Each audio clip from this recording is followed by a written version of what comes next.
Alright, and we're back with part 2 for Army Ducks for the next second half of the first part of Army Ducks. Alright, thanks for watching.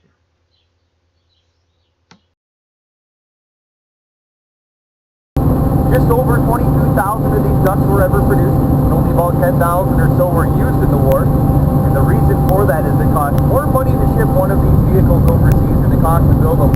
It just wasn't economical sending all 22,000. So the 10,000 ducks or so that weren't used in the war, they were scrapped off for their parts or sold off to independent businessmen to make up for some of the government losses.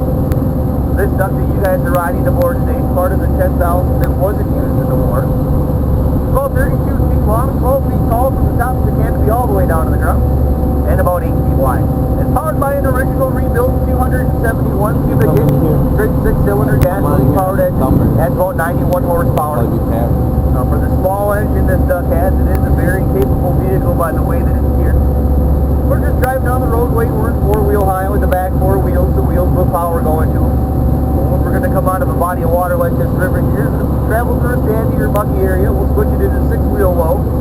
That'll then give us the capability of driving up an incline of 60 degrees. Ducks first made their way to Wisconsin in the mid-1940s, brought here by a gentleman named Melvin Platt. Mr. Platt, he owned a small trucking company outside of Milwaukee, Wisconsin.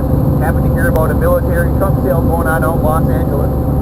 Always wanting to expand his truck fleet, Melvin headed out to California with the intentions of buying a new truck or two. However, when he got there, he found out they weren't selling trucks, but instead they were selling these military amphibious vehicles. And being the entrepreneur Melvin was, went ahead and bought one, ended up driving it all the way home to California. It took him just over 2 weeks to make that trip back home. When he finally got home, well, friends and family gave him a hard time for buying such an odd vehicle, not knowing what he was going to do with it. But Melvin, he didn't let that little bit of criticism deter him. He went ahead and converted his duck to look similar to this one here today. And he started giving $1, 1 hour lead and water tours every Sunday afternoon during the summer of '45. Did so out on Lake Milwaukee, which is just outside of Milwaukee, Wisconsin.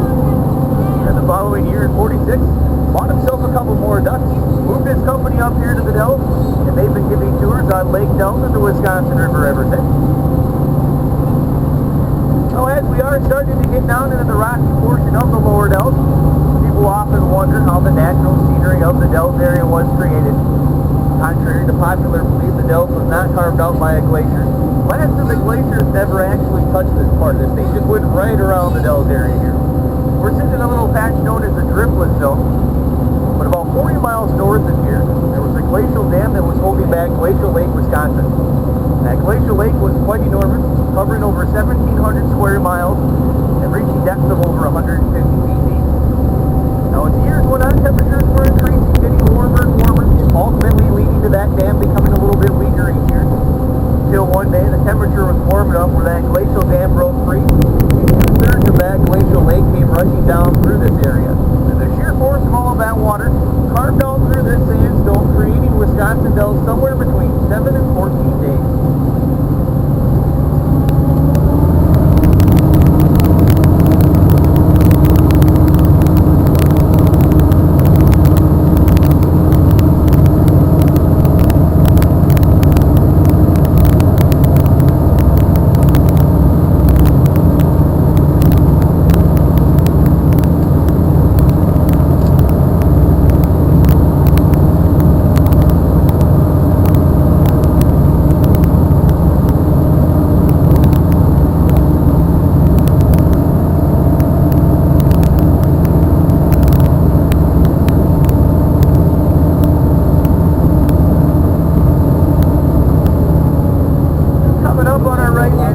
Kind of tucked within the rock a little bit, you're going to be seeing a cement pillar. Now this pillar you're going to be seeing is a U.S. Geological Survey stream flow gauging station. It measures the amount of water flowing through here on a daily basis. Highest that this river has ever been recorded at is back in September of 1938, when water levels reached the bottom of the brown side. There was over 3 billion gallons of water flowing through this part of the river every single minute of that day. Highest been in recent years is back in '08 when we had all that severe flooding going on. We were just a couple inches shy from the bottom of the brown side. We were flowing at over 46,000 cubic feet per second. Give you a good idea of where we are in comparison today. We're only flowing at just over 7,000 cubic feet per second.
rock formations you'll find on the Wisconsin River. All photographed and named by Henry Hamilton Bennett back in the mid to late 1800s. Mr. Bennett named this rocky island to a right-hand side Sugar Bowl Island, as he thought it looked like an overflowing bowl of sugar. I myself have never seen this, and from this angle, I think it looks a little bit more like the south side end of a northbound elephant.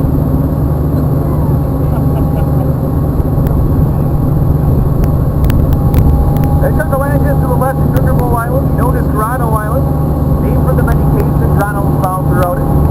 However, it's only an actual island a couple times throughout the last decade. We have extremely high water. But most of the time, just a peninsula sticking out into the river like it is here this afternoon.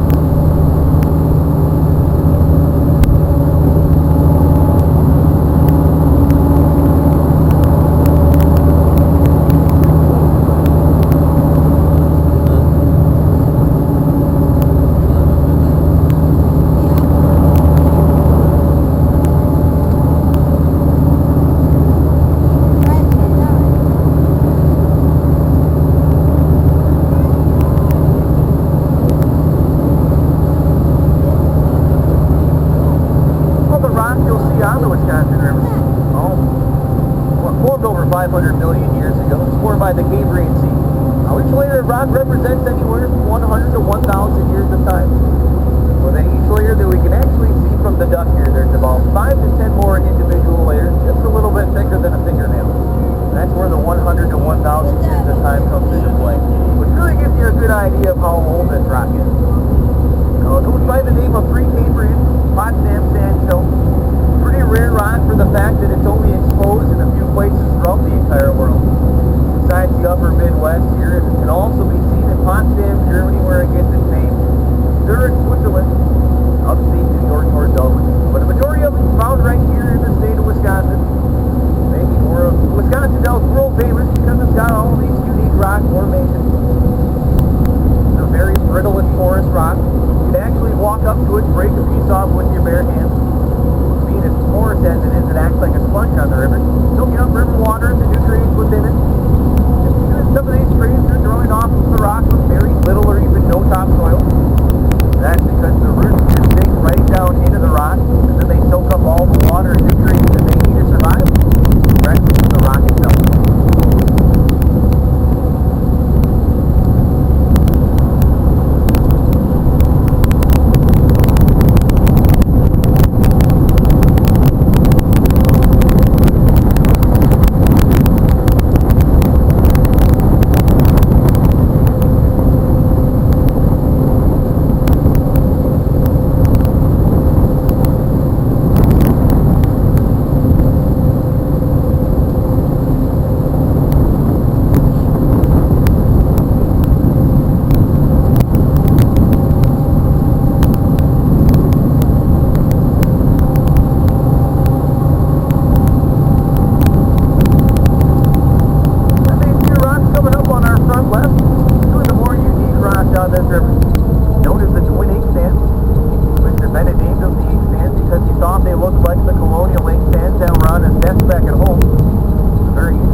on this cage, it's off to our left-hand side.